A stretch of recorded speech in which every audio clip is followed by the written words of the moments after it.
भगवान में विश्वास कैसा होगा? याद रखिए, सबसे पहले मैं आपको कहता हूं, विश्वासम फलदायकम, विश्वास फल देने वाला होता है। भगवान में विश्वास कैसा होगा जी? भगवान में विश्वास बहुत अद्भुत होता है। अगर आपकी आस्था है, यह आस्था फल लेकर आती है। मुझे एक बात याद आती है, एक बहुत अच्छे डॉक्टर, बहुत ही बढ़िया doctor, the best heart surgeon, Ram Madhav उनका नाम था, doctor Ram Madhav. It's a real story. Doctor Ram Madhav Chennai के बहुत मशहूर doctor, the best heart surgeon. वो एक ऐसे डॉक्टर जिनकी इतनी ख्याति हुई कि उनका एक ख्वाब था कि हार्ट सर्जरी के अंदर नंबर 1 हो, वो नंबर 1 हुए और राष्ट्रपति अवार्ड के लिए उन्हें बुलाया गया।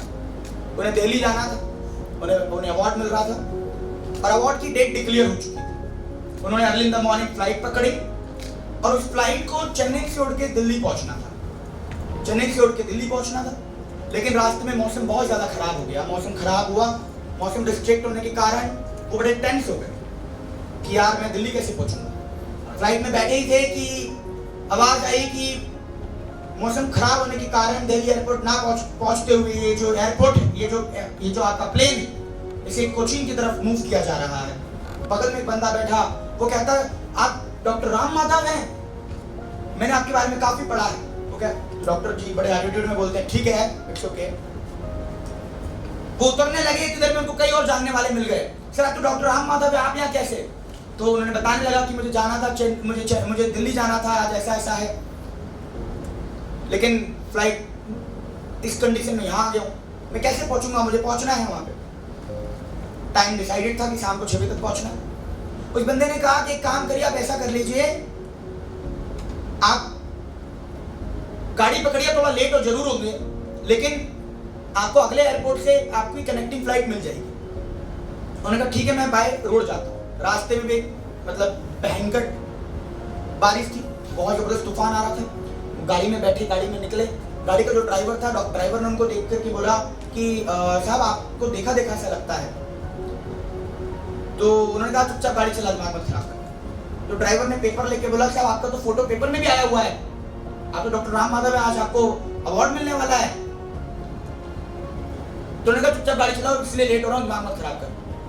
ड्राइवर गाड़ी चला रहा था, रास्ते में भयंकर पानी, भयंकर तूफान। ड्राइवर कहने लगा कि साहब गाड़ी चलाई नहीं जा सकती। उन्होंने कहा तुम चलाओ, जहां तक पहुंच सकते हैं पहुंचेंगे।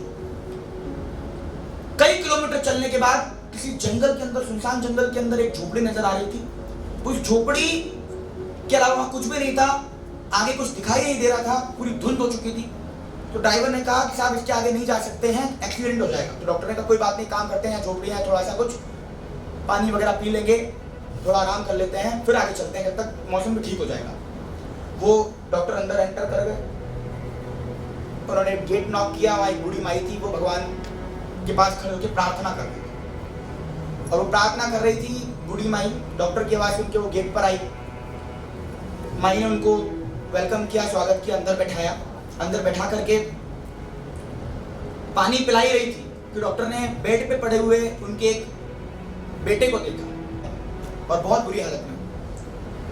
तो वो डॉक्टर ने पूछा कि इसको क्या हुआ है पानी पीते पीते। तो माई ने जवाब दिया, रोते हुए माई ने जवाब दिया कि डॉक्टर को यहाँ पे दिखाया सरकारी अस्पताल में, तो उन्होंने कहा कि इसके दिल में बहुत बड़ा छेद है और ये सिर्फ 24 घंटों का मेहमान है। और उन्होंने कहा कि इसका इलाज सिर्फ एक ही डॉक्टर कर सकते हैं।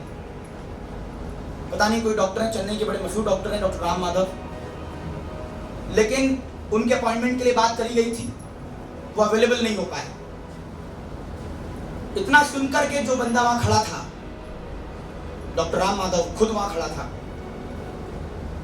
वो इतने हैरान हुए और उन्होंने उस माई को बोला कि माई मैं मान गया तेरे भगवान को, क्योंकि मुझे जाना था दिल्ली, लेकिन दिल्ली से पहुंच करके मैं कोचीन उतरा, कोचीन से मैंने गाड़ी ली, गाड़ी पकड़ के गाड़ी मेरी वहां रुकी जहां पे तू मंदिर के पास खड़ी होकर उस परमात्मा से प्रार्थना कर रही थी तेरे बेटे को बचाने के लिए।